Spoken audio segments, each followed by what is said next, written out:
apalagi pakai bahasa jin. Tak jelaskan ini bahasa jinnya. Bismillahirrahmanirrahim. Wazqakin aqaja matarimakum wa yaqya wa inna akanahum. Nah, itu bahasa khusus. Bahasa apa? Bahasa jin. Kalau bahasa malaikat, Bismillahirrahmanirrahim. Maqali inna kalimah Allah, maqali inna kalimah dunya al-khataliyama filma Allah. Maskun akariyama hakaliyama filma Allah. Hati-hati. Kita ini jangan sampai menyumpahkan diri sendiri. Ibarat kita sudah sumpah kepada jasad, sumpah kepada hati, sumpah kepada ruh, tidak sadar bahwa tulisan itu sudah menyebar ke seluruh Indonesia, Asia dan dunia. Hati-hati, betul atau tidak? Kata Bilatung, kata cacing, makan tuh. Mas asyidi idhasya tasyida. Kamu waktu di dunia saya jadi cacing, bisa menjadi umpan. Sekarang kamu jadi umpan saya. Kata cacing gitu bahasanya. Kayaknya ditanya kata semut, ini bahasa semut. Bismillahirrahmanirrahim. Asyukuri innaka yama kaliyama gufron alkihi innaka yama adar yama firma Allah. Apakah saya didoakan enggak gufron? Ya jelas lah. Karena saya informasi dengan Nabi. Nabi siapa? Nabi Sulaiman alaihi wassalam dengan saya. Saya difitnah dina senang tetap saya mendoakan. Oke. Semua gudangnya tetap kata Rasulullah, Rabbana qul inna rahmatan ibadah, qul inna rahmatan lil alamin. Doakan. Gimana? Alhamdulillah. Baik, pertanyaan selanjutnya, apakah agama Kristen, pokoknya selain Islam, Mbah, selain Islam, Kristen, Buddha, Hindu, itu bisa masuk surga? Bismillahirrahmanirrahim. Assalamualaikum warahmatullahi wabarakatuh. Assalamualaikum warahmatullahi wabarakatuh. Alhamdulillah wa syukurillah sebangsa dan setanah air. Agama disebut lintas agama. Apakah itu masuk surga? Ya masuk. Karena apa? Sudah ada gardu masing-masing. Betul nggak? Nabinya siapa? Atau malaikat siapa? Atau ulamanya siapa, pemimpinnya siapa, itu sudah ada channel-channelnya. Betul nggak? Ada juru kunci-kuncinya. Masuk surga. Masa Islam aja yang masuk surga? Ya enggak. Semua orang yang memiliki kepercayaan, dia punya keyakinan bahwa keyakinan itu akan mengantarkan dia pada maslahat. Silakan cek. Kalau Anda tanyakan kepada non-muslim, dia pun akan yakin masuk surga. Bismillahirrahmanirrahim. Assalamualaikum warahmatullahi wabarakatuh. Alhamdulillahirrabbilalamin. Wassalatu wassalamu ala rasulillah wa ala alihi wa sahbihi wa mawalah amma ba'du. Sahabat beriman yang dimuliakan Allah, syukur alhamdulillah kita bertemu lagi di channel ini. Pada kesempatan yang berbahagia ini, mari sejenak kita luangkan waktu kita untuk bersama-sama menyimak kajian yang sangat luar biasa yang akan disampaikan oleh guru kita. Tentunya banyak sekali ilmu, hikmah, dan manfaat yang bisa dijadikan pelajaran dalam kehidupan kita sehari-hari. Penasaran siapa beliau? Mari kita simak bersama. Selamat mendengarkan. Kita menyerupakan diri dengan orang Yahudi, Nasrani, bila kita meyakini hanya kita yang masuk surga, sedangkan yang lainnya masuk neraka. Tanya. Semua orang yang memiliki kepercayaan, dia punya keyakinan bahwa keyakinan itu akan mengantarkan dia pada maslahat. Silakan cek. Kalau Anda tanyakan kepada non-muslim, dia pun akan yakin masuk surga. Anda tanyakan misalnya pada orang Nasrani, dia yakin masuk surga. Anda tanyakan kepada orang Yahudi, dia yakin masuk surga. Anda tanyakan pada diri kita sendiri, kita pun yakin kita akan masuk surga. Hanya di antara sekian keyakinan itu, kita bisa ukur mana di antara keyakinan yang membuktikan kebenaran dari apa yang diyakini. Sama, Anda ingin mengerjakan sesuatu, semua punya capaian. Tapi kan semua capaian itu bisa diukur mana yang paling benar di antara semua itu. Saya beri contoh kepada Anda misalnya. Baik, jika ada orang mengatakan 2 kali 3 sama dengan berapa? 6 misalnya. 2 kali 3 sama dengan 6. Ada yang yakin 2 kali 3 sama dengan 5. Ada yang yakin 2 kali 3 sama dengan 7. Ada yang yakin 2 kali 3 sama dengan 6. Bagaimana membuktikan keyakinan ini? Mana yang paling benar di antara yang 3 ini? Maka ada perlu diuji dari semua keyakinan itu untuk menentukan mana yang paling benar dari semua apa yang diyakini itu. Baik, mari kita buktikan misalnya. Dari semua apa yang tadi diyakini, kita mesti bedakan. Ini ada 2 pertanyaan. Apakah ketika kita akan yakin masuk surga termasuk tasyabbuh? Yang kedua, bagaimana menguji keyakinan antara yang paling benar sehingga iman kita yakin terhadap apa yang kita yakini. Baik, saya mulai dari yang kedua dulu. Quran surah ketiga Ali Imran ayat 19, paling kiri sebelah atas. Innad dina indallahil Islam. Sungguh jika ada pun segala hal yang diyakini disebut dengan agama, din, maka yang paling benar kata Allah, yang saya ridai hanya Islam. Islam. Mutlak, itu keyakinan kita. Ketika Allah menyebutkan yang paling benar Islam, bukan hanya menerangkan Islam benar, tapi menurunkan pemahaman-pemahaman supaya yakin cuma Islam yang benar, bukan yang lainnya. Dari mana? Mari kita uji. Dan ini secara ilmiah bisa kita bahas. Jadi jangan sampai antum mengecilkan orang lain tapi tidak punya argumentasi. Quran itu ketika menjelaskan sesuatu sifatnya argumentatif. Nih keterangannya. Tapi dari keterangan ini saya tidak paksa Anda untuk meyakini apa yang saya yakini. Anda mau? Silahkan. Saya nggak paksa. Itu indahnya Quran. Buka Quran surah kedua ayat 256 paling kiri sebelah bawah. La ikraha fid din. Tidak boleh paksa orang untuk memeluk ad-din. Din yang dimaksud Islam. Quran surah 3 ayat 19. Innad dina indallahil Islam. Di dalam Islam nggak boleh paksa orang. Apalagi dengan senjata, nggak boleh. Tembak orang, bom orang, bunuh orang, itu nggak boleh, dilarang. Ya, saya pernah dengar kejadian bom Jalan Tamrin itu. Baik, setelah itu saya ke Lampung, ada pertanyaan, Ustaz, apakah bom di Jalan Tamrin termasuk jihad fisabilillah? Masya Allah. Saya bilang, Pak, Allah, sependek pengetahuan saya, jihad fisabilillah itu jihad di jalan Allah, bukan di Jalan Tamrin. Ya, beda. Kaidahnya lain. Sekarang perhatikan, kata Quran, jangan paksa orang, la ikraha fiddin, lakum dinukum waliyadin. Tapi Quran menerangkan, ketika Anda tanya dari mana tahunya Islam benar yang kamu yakini, diturunkanlah variabel-variabelnya untuk membuat Anda berpikir di situ. Contoh, dari aspek ketuhanan, kan yang paling penting, paling substansial, paling esensial, yang paling kuat dalam tatanan keyakinan itu adalah aspek ketuhanan uluhiyah. Yang membedakan satu keyakinan dengan yang lain adalah konsep ketuhanannya. Dalam Islam tidak ada yang paling jelas dibanding keyakinan lain tentang yang menjelaskan tentang ketuhanan kecuali dalam Islam. Contoh, saya berikan gambaran, mohon izin. Siapa Tuhan kita? Allah. Perhatikan baik-baik. Perhatikan, ketika Anda menyebutkan Allah, turun perintah dari Allah. Jangan cukupkan, katakan Allah. Jangan cukupkan, tapi Anda mesti punya ilmu untuk menetapkan kenapa Allah yang dianggap Tuhan. Kenapa Allah yang kita yakini sebagai Tuhan? Perhatikan, ketika Nabi ditanya oleh orang kafir Quraisy pada saat itu, "Hei, man rabbuk? Man rabbuk?" Karena ketika turun ayat, "Qul a'udzu birabbin nas, qul a'udzu birabbil falaq." Rabb. Kata mereka, siapa Rabb itu? Karena ini Tuhan-Tuhan kami pun, Lata, Uzza, Manat, itu Rabb juga. Rabb kamu siapa? Turun, qul huwa, katakan huwa. Rabb itu Allah. Saya tulis. Allah. Ketika menyebutkan Allah, perhatikan. Quran surah 47 ayat 19. Fa'lam, Anda mesti punya ilmu. Annahu la ilaha illallah, untuk menetapkan tiada Tuhan selain Allah. Nah, sekarang lihat baik-baik ya. Dari namanya saja, Allah sudah menerangkan, saking jelasnya konsep ketuhanan dalam Islam, namanya saja itu tidak ada bandingannya. Kul, katakan Muhammad, huwa Allah, dialah Rabb itu Allah Ahad. Yang dari sifat namanya, dia punya sifat Ahad. Lihat sini. Kata Allah, kalau ada satu yang disebut Tuhan, dipertuhankan, maka ciri pertama, dia mesti beda dengan makhluk. Lihat baik-baik ya. Konsep ketuhanan dalam Islam mengatakan, setiap yang disebut Tuhan, yang diyakini sebagai Tuhan, itu mesti punya perbedaan dengan makhluk yang menuhankannya. Kalau Tuhan sama dengan makhluk, Khalik sama dengan makhluk, apa bedanya kemudian Khalik dengan makhluk? Di kaidah pertama, tidak boleh Allah sama dengan makhluk, Tuhan sama dengan makhluk. Kedua, tidak boleh bahkan Tuhan lebih rendah dari makhluk. Jadi kalau manusia makhluk kuat, Tuhan harus lebih kuat. Kalau makhluknya misalnya punya kekuatan, Tuhan mesti lebih kuat dibandingkan dengan itu. Sepakat sampai sini?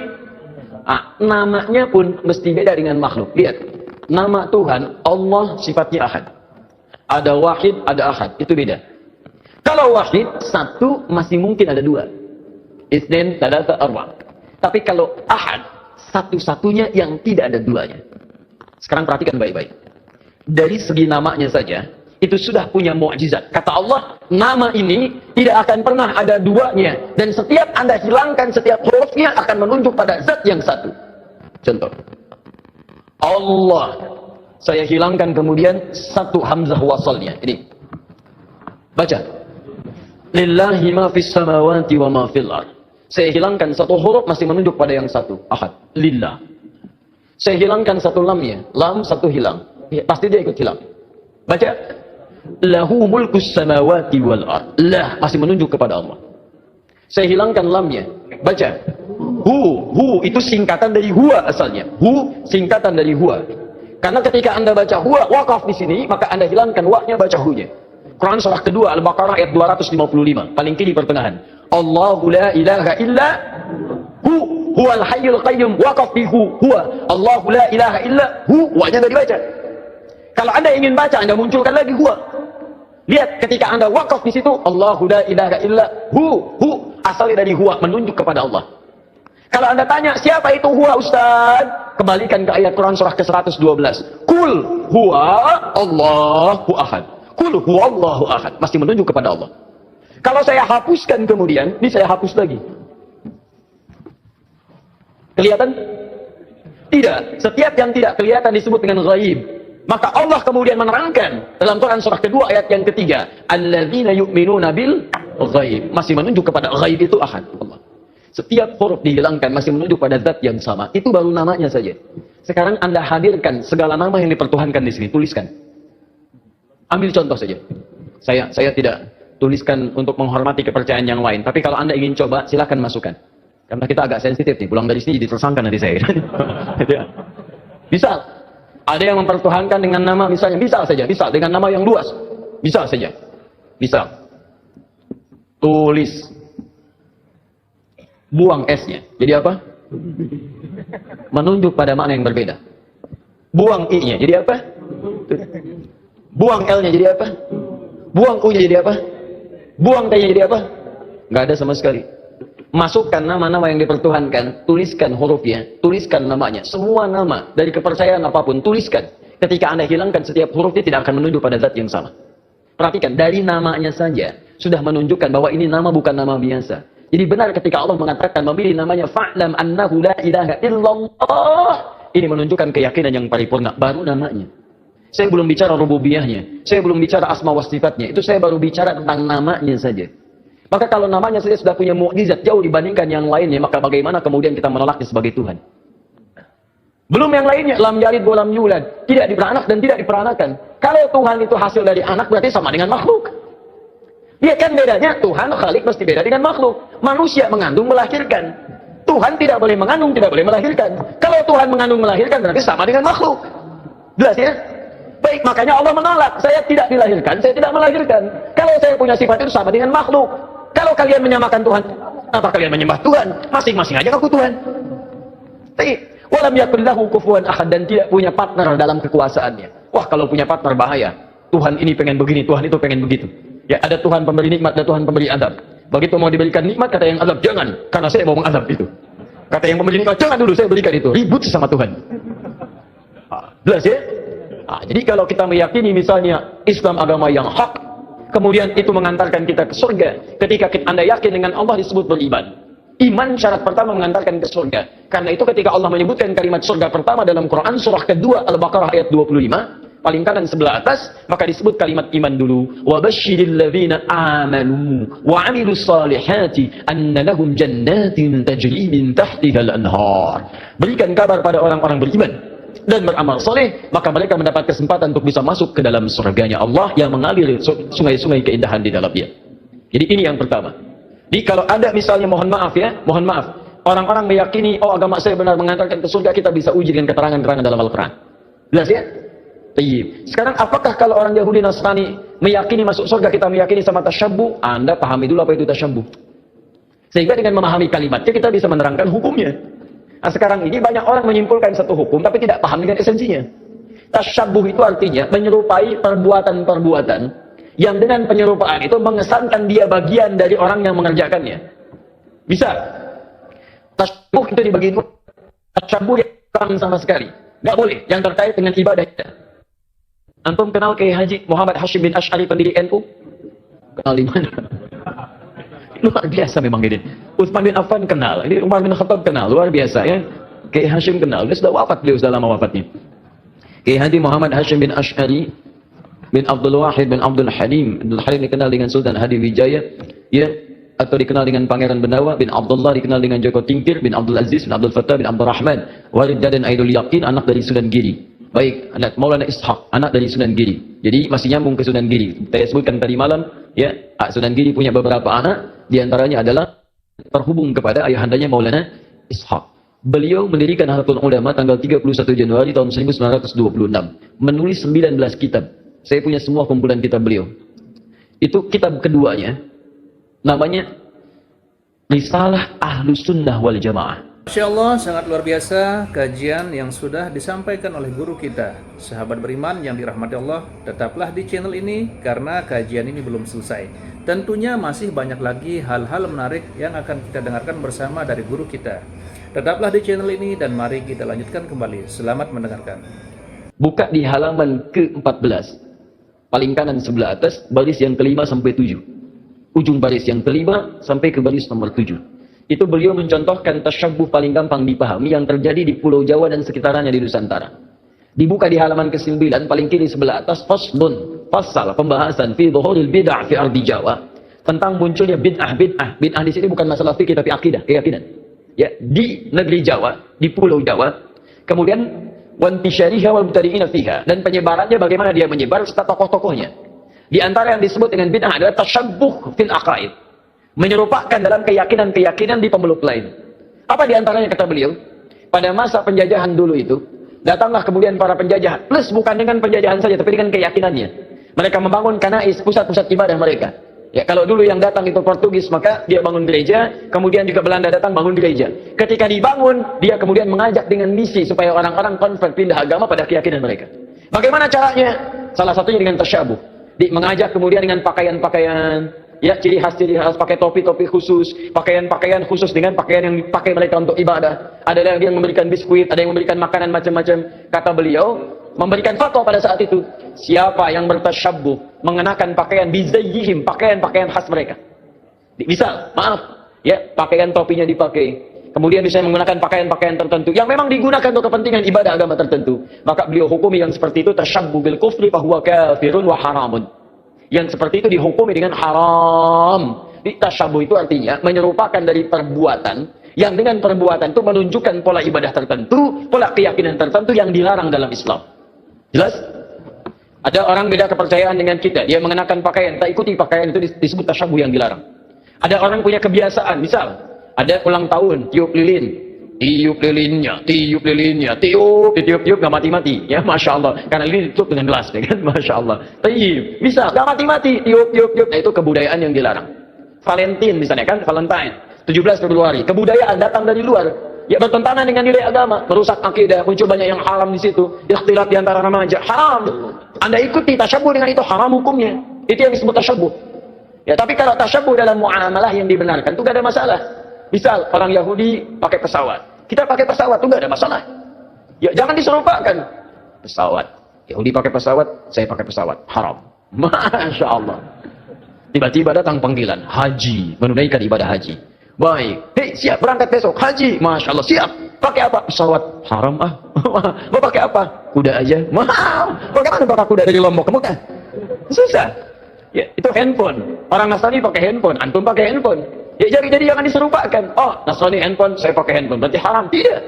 Ya, Anda boleh gunakan itu. Ketika mereka menggunakan, Anda gunakan. Cuma perbedaannya, bagaimana cara Anda menggunakan itu. Mereka gunakan misalnya untuk keyakinan mereka. Anda gunakan untuk keyakinan Anda. Update waktu sholat, masukkan program Quran di dalamnya. Ada yang sifatnya serupa. Dia nelpon, Anda nelpon. Itu bukan tasyabbuh. Karena itu pola umum dalam kehidupan. Dia bicara, Anda bicara. Dia makan, Anda makan. Itu bukan tasyabbuh. Cuma perbedaannya, apa yang Anda makan, apa yang mereka makan. Bagaimana cara mencari makanan, bagaimana cara mereka mencari makanan. Itu yang membedakan antara mereka dengan kita.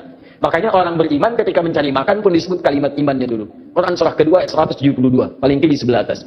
Ya ayyuhalladzina amanu kulu min thayyibati ma razaqnakum. Hei orang-orang beriman, silahkan cari makan dari apa ya rezeki yang telah kami tetapkan. Di orang beriman itu mau cari makan pun imannya disebutkan. Dan halalnya dibuang. Lihat. Ketika Allah menyebutkan manusia secara umum, kalimat halalnya muncul. Quran surah kedua ayat 168, paling kanan sebelah bawah. Ya ayyuhan nasu kulu mimma fil ardi halalan thayyiban. Hei manusia, silahkan cari makan dengan cara yang halal. Silahkan beraktivitas di bumi dengan cara yang halal. Tapi ketika menyebut orang beriman, halalnya dibuang. Ya ayyuhalladzina amanu kulu min thayyibati ma razaqnakum. Halalnya dibuang. Thayyibat dijamakkan. Thayyib jadi thayyibat. Kata para ulama tafsir, kenapa kalimat halalnya dibuang? Karena orang beriman itu imannya akan otomatis menuntun dia pada yang halal. Jadi kalau Anda mengaku beriman, masih mencari yang haram, ada yang salah dalam iman Anda. Ada yang keliru. Makanya orang beriman itu tidak mungkin melakukan perbuatan buruk. Datang ke kantor, tiba-tiba ada yang misalnya ngasih proyek yang tidak jelas, imannya akan menghentikan tangan dia untuk menyebut yang tidak jelas itu. Kalau mereka yakin masuk surga, kita yakin itu bukan tasyabuh namanya. Tapi perbedaan keyakinan kita untuk didiskusikan mana yang terbenar di antara keyakinan itu. Di tasyabuh itu sifatnya ada dua. Tasyabuh dengan yang tidak dibenarkan sama sekali, yaitu perbuatan-perbuatan kufur yang bisa mengantarkan kita pada kufuran, atau perbuatan maksiat yang dilarang oleh ketentuan agama. Tapi kalau tasyabuh dalam muamalah itu bukan tasyabuh namanya, tapi hanya kegiatan-kegiatan rutinitas yang bisa kita kerjakan oleh setiap manusia. Alhamdulillahirrabbilalamin, demikianlah kajian penuh ilmu, hikmah, dan manfaat yang sudah kita dengarkan bersama dari guru kita. Semoga tausiah yang beliau sampaikan menjadi ilmu yang bermanfaat dalam kehidupan kita sehari-hari. Dan semoga kita semua bisa istiqomah dalam mengamalkannya. Amin ya rabbal alamin. Sahabat beriman yang dirahmati Allah, terima kasih banyak sudah menyimak tausiah ini sampai selesai.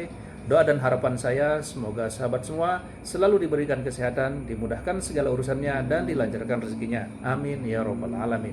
Demikian yang dapat saya bagikan. Kurang lebihnya mohon maaf. Sampai bertemu lagi di kajian berikutnya. Wabillahi taufik wal hidayah wa ridha wal inayah. Wassalamualaikum warahmatullahi wabarakatuh. Setelah kita mendengarkan bersama tausiah yang sangat luar biasa dari guru kita, sekarang mari kita lanjutkan aktivitas kita masing-masing. Semoga tausiah yang beliau sampaikan kepada kita semua menjadi ilmu yang bermanfaat dalam kehidupan kita sehari-hari, dan semoga kita semua bisa istiqomah dalam mengamalkannya. Amin ya rabbal alamin. Selamat beraktivitas buat sahabat semua dan sukses selalu. Sampai bertemu lagi di video berikutnya. Wabillahi taufiq wal hidayah. Wassalamualaikum warahmatullahi wabarakatuh.